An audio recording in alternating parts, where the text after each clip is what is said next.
अस्सलाम वालेकुम students, welcome to Study Help academy.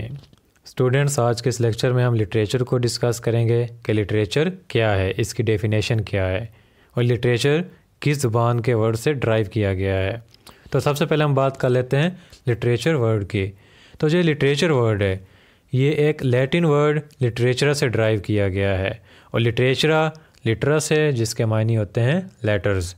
तो हम बात अब कर लेते हैं लिटरेचर की डेफिनेशन की। तो डेफिनेशन में जब आते हैं तो हम पहले बात करते हैं रॉबर्ट फ्रॉस्ट की कि ये क्या कहता है।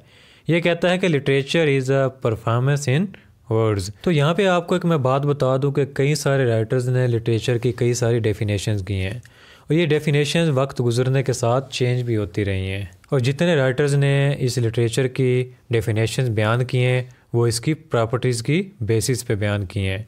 तो जो कॉमन डेफिनेशन है सिंपल वर्ड में हमें जो मिलती है वो ये है कि anything which is present in written form is called literature.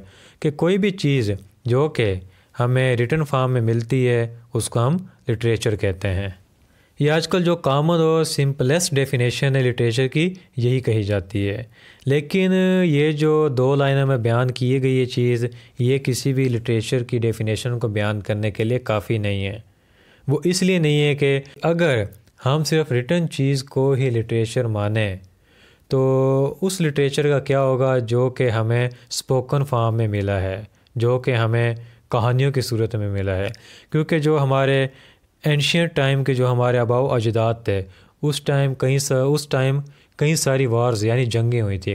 तो उन जंगों की सूरत में वहाँ पे जो रिटन फॉर्म में लिटरेचर था वो तबाह हो गया था।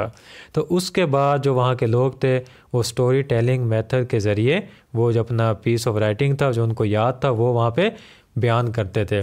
फिर उस तरह स्टोरी टेलिंग मेथड के बाद ये दोबारा लिटरेचर रिटन फॉर्म में हम तक पहुंचा है। Anything which is present in written and spoken form is called literature. के कोई भी ऐसी चीज़ जो कि हमें रिटन एंड स्पोकन फॉर्म में मिले उसको लिटरेचर कहते हैं। तो यहाँ पे भी एक इशू आता है कि अगर हम मान लें कि कोई भी चीज़ जो कि स्पोकन और रिटन फॉर्म में हमें मिले वो लिटरेचर कहलाती है, तो हमारे पास तो कई सारी बुक्स भी होती हैं, मैगज़ीन्स भी होती हैं, इसके अलावा न्यूज़पेपर्स हैं। तो क्या वो लिटरेचर बन जाएगा? नहीं, वो कभी भी लिटरेचर नहीं बन सकता, क्योंकि कोई भी चीज़ रिटन फॉर्म में उस टाइम लिटरेचर बनेगी जब उसके अंदर आर्ट होगी, यानी उसके अंदर आर्टिस्टिक टेस्ट पाया जाएगा, तब ही वो लिटरेचर कहला सकती है। यानी अगर हम किसी भी रिटन फॉर्म में किसी भी किस्म का आर्टिस्टिक टेस्ट पाते हैं तो डेफिनेशन क्या होनी चाहिए?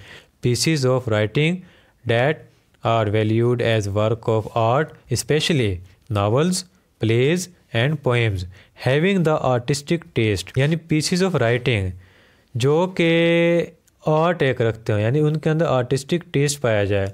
स्पेशली कौन से पीसेस ऑफ राइटिंग? जिससे कि नावल्स, प्लेज और पोएम्स, इनके अंदर ये टेस्ट पाया जाता है। तो ऐसे जो पीसेस होंगे राइटिंग के उसको हम लिटरेचर कहेंगे।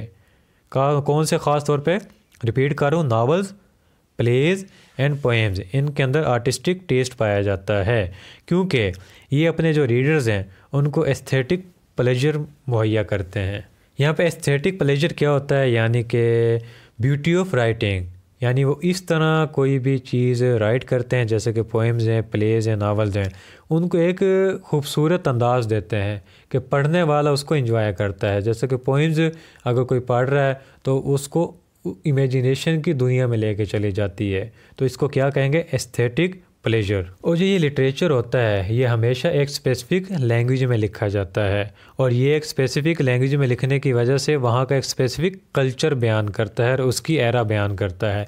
क्योंकि आप देखेंगे इंग्लिश लिटरेचर है तो इंग्लिश में लिखा जाएगा, उर्दू है उर्दू में लिखा जाएगा, अरेबिक है तो अरेबिक लैंग्वेज में लिखा जाएगा और वो वहीं का कल्चर और वहाँ की एरा बयान करेगा। यानी जो लिटरेचर होता है ये अपनी एक सबलाइम वैल्यू रखता है, यानी एक शानदार उसकी वैल्यू होती है।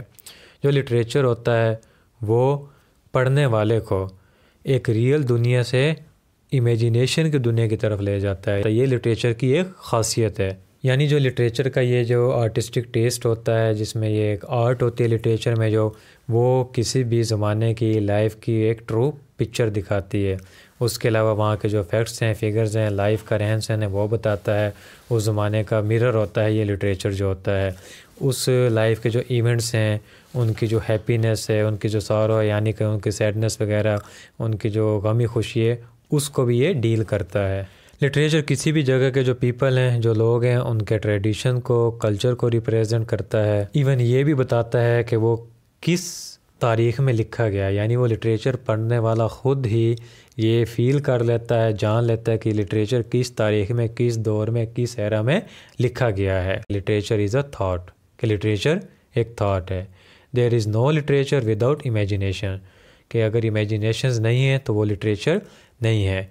And literature teaches us humanity and make us human, कि जो लिटरेचर है ये हमें ह्यूमैनिटी सिखाता है और हमें एक इंसान बनाता है, यानी हमें एक हम्बल एंड सेंसिबल ह्यूमन बनाता है। स्टूडेंट्स, उम्मीद करता हूँ वो आपको अच्छी तरह से समझ आ गया होगा कि लिटरेचर है क्या चीज़।